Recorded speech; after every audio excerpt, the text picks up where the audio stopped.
আমি এখানে বক্তব্য শেষ করছি। আসসালামু আলাইকুম।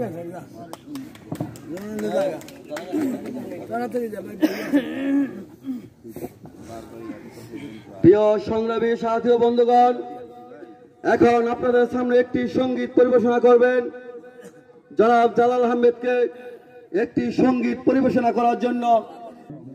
কালীগুলো একটি গান গেয়েছিলাম, হয়তো কম বেশ যাই শুনছেন, অনেকেই সেই গানটা শুনতে চাইছে। আপনারা রাজি? পালাইয়া গেছি, পালাইয়া গেছে হাসিনায়, পালাইয়া গেছে। হিন্দু মুসলিম সবাই বলে হাসিনাই কেন পালাইয়া, পীর মোদের বসের হাতের সালাম রইয়াছে। পালাইয়া গেছে হাসিনায়, পালাইয়া গেছে, ওরে পালাইয়া গেছে হাসিনায়, পালাইয়া গেছে। কাদের মিয়া কোথায় গেছে পালাবো না বলে আছে, কাদের মিয়া কোথায় গেছে পালাবো না বলে আছে। আরে ফখরুল বলছে পালাইবি, ফখরুল বলছে পালাইবার সময় হইয়াছে। ওরে ফখরুল তখন চার দলের ঐক্য জোটে জেলে তাতি বলে আছে বিএনপি দলে, ওরে জেলে।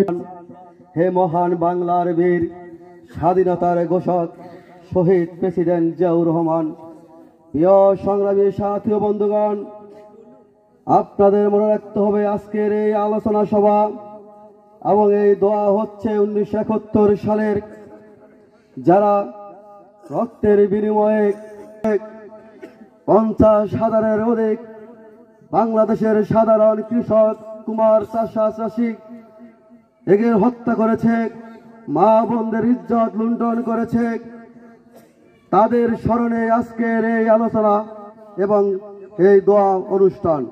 প্রিয় সংগ্রামী সাথী ও বন্ধুগণ, এখন আপনাদের সামনে বক্তব্য নিয়ে যাচ্ছেন বাংলাদেশ জাতীয়তাবাদী দল গোসারহাট ইদুলপুর ইউনিয়নের 4 নং ওয়ার্ডের সাধারণ সম্পাদক জনাব জাকির সর্দারকে সংক্ষিপ্ত বক্তব্য দেওয়ার জন্য বিনীতভাবে অনুরোধ করছি।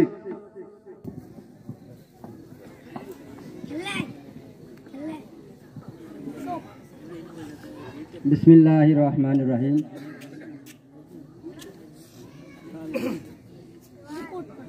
আজকে বক্তব্য দেব কি, বক্তব্য শোনার জন্য এসেছিলাম। আজকের যারা স্থানীয় নেতৃবৃন্দ আছেন তাদের আপনারও সকলেই এখানের পরিচিত মুখ। আসলে আপনাদেরকে দেখলে মনে হয় আমাদের মুখটা ভরে যায়, কারণ বহু বছর পর শ্রমিক দল, কৃষক লীগ, কৃষক দল এবং স্বেচ্ছাসেবক দল এবং যুব দল, এখানে যারা উপস্থিত হয়েছে নেতৃবৃন্দ, সবাইকে শুভেচ্ছা ও অভিনন্দন।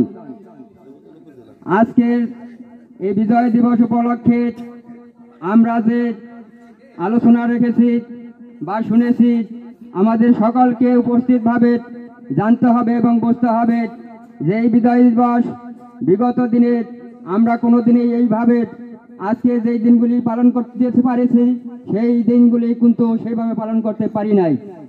দুঃখের বিষয় হলো সত্য, এই ফ্যাসিস্ট সরকার শেখ হাসিনা আমাদেরকে গুপ্তভাবে এই ইতিহাসকে অধিকার থেকে বঞ্চিত করেছিল। এই ফ্যাসিস্ট সরকার হাসিনা আপনাদের ভোটার অধিকার হরণ করেছিল। আপনারা যেই ভোট দিতেন সেই ভোট উনি কেড়ে নিয়েছিল। তবে ইতিহাসে আছে, যদি আল্লাহ সবাইকে অনুরোধ করব এই বলে আমি আমার সংক্ষিপ্ত বক্তব্য শেষ করছি। খোদা হাফেজ। বাংলাদেশ জিন্দাবাদ। শহীদ জিয়া অমর হোক। খালেদা জিয়া জিন্দাবাদ। ধন্যবাদ। কে বলেছে জিয়া না? আমি বক্তৃতা দেই না, তারপরও আপনাদের সালাম বিনিময় করলাম। তবে এই মুক্তিযুদ্ধের চেতনা একটি স্বৈরশাসক সরকার। ধন্যবাদ।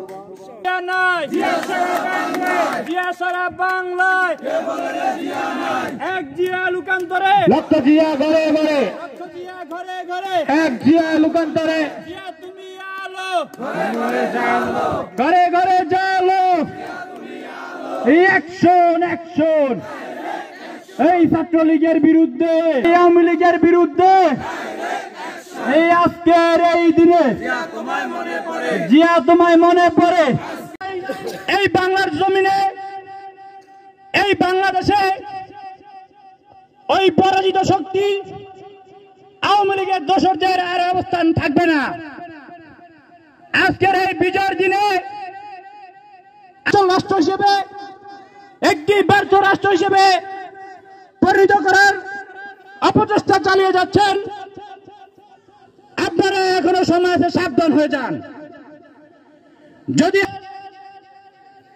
এবং এই দেশের সাধারণ মানুষের কথা চিন্তা করে, সেই সাথে আমি আমার এই অঞ্চলের নেতৃবৃন্দদের কাছে আহ্বান করছি,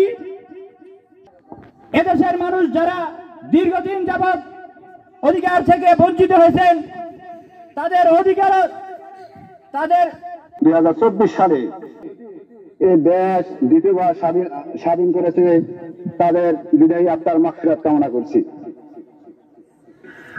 সুপ্রিয় এলাকা দপ্তর সম্পাদক জন্য সবিনয় অনুরোধ। যেই স্বাধীনতার ঘোষণার ডাক দিয়েছিলেন, সেই ঘোষণার সাড়া দিয়েছিলেন এই দেশের বাংলাদেশের আখমর জনগণ।